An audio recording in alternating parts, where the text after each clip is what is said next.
1420 WBSM with Brian the Cab Driver. Welcome to Tuesday, first of the month. Leap day is over, but it is Super Tuesday. And I'm glad to be with you. I am Brian the Cab Driver. This is Brian's Beat. Now, normally, our reporting crew, John Ferrier, Greg DeRozier, you don't see them during this time of day unless it's on the weekend. My guess is one or the other is heading over to Buttonwood Park to cover former President Clinton in town stumping for his wife. Now, how often do we hear about that happening on the campaign trail where the husband is stumping for the wife? You're right. You don't. You don't. Before I get into the crux of today's program, if you are interested, if you are so inclined, I do want to let you know, if you go to either our Facebook or our Twitter page or WBSM.com, you can do the Brian's Beat Super Tuesday poll. And basically that poll is asking you, if you are voting today in the Super Tuesday primary, who you would vote for on the Republican side or on the Democrat side. There's even an other if you want to fray outside the Republicans or the Democrats. And then the question goes, if you are not voting, why? Pretty simple. Love to have you take it. Again, you can go to our Twitter or our Facebook or WBSM.com in order to do that. Fair enough. So, Dan saw a presidential candidate. Very happy for him. Almost 2 decades ago, I saw the real McCoy. It was Bill Clinton. Now, I have to admit, I'm going to be upfront with you right now.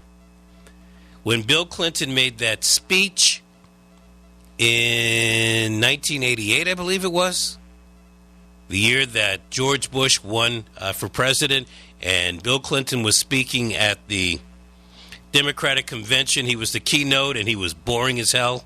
Remember that one? I didn't like him then. When he made it on the campaign trail that year, I wasn't crazy about him then. When he became president, I was shocked, to be honest with you. And I thought that was it. Slippery slope, and pretty much I was correct. However, I was at my news desk, at my office in Boston, and it came across, it had been out there before and I just missed it, but it came across that Bill Clinton was going to be in town and speaking at Framingham High School. And I'm thinking to myself, oh, you got to be kidding me. Then I thought, wait a minute. He's going to be speaking in the high school that I went to. Now, the school name changed because we had two government high schools at the time I was in school. But what happened is that the population diminished, and so they only needed one high school. They took everything from the other high school and put it over to my school. All of our awards, all of our stuff, it's long gone. Our nicknames, all that stuff. However, same building, many of the assistant principals, many of the teachers that I went to school or had in school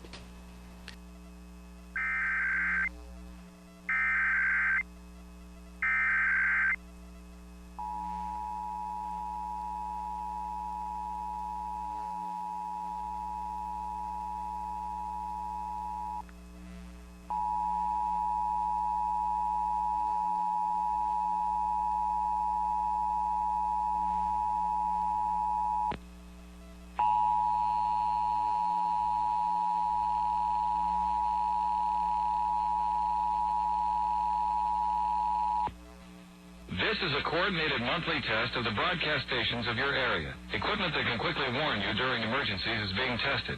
If this had been an actual emergency, official messages would have followed the alert tone. This concludes this test of the emergency alert system.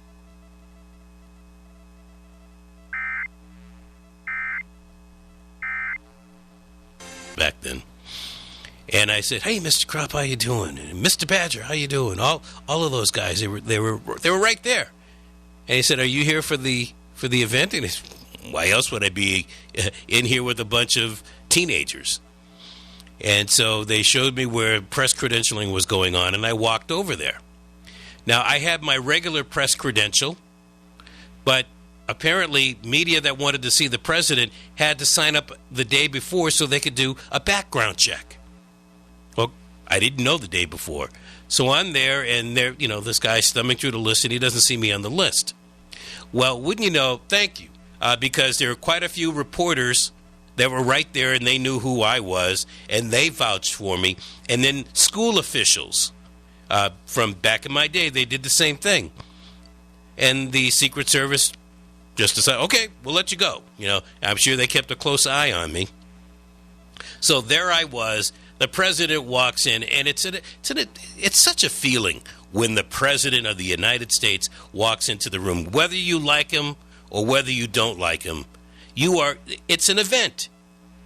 And he walks in as he is, as brash as he was, and he basically gave an educational speech. And I listened, and I started to nod off like I normally would anyway. And then afterwards, I got some reaction from Joe Kennedy and people at the school, and it was quite the event. But I'll tell you what, if you liked Bill Clinton, and I like him more today than I did when he was in the White House, not much more, but I do. If you have the opportunity, take time out of your busy schedule or not so busy schedule and get over to Buttonwood Park today. Hear what he has to say. Whether you agree with Hillary or Bernie or one of the Republicans or one of the candidates that you wouldn't be voting for today like myself, take the opportunity to go over there and take a listen. See what it's like now. Bill Clinton's been out of office since 2001, and the year is 2016. It's been a long time. So that's what I would say. If you have the time and inclination, get over there and listen to what he has to say. Brian's Beat, weekdays 10 to noon on New Bedford's News Talk Station, 1420 WBSM.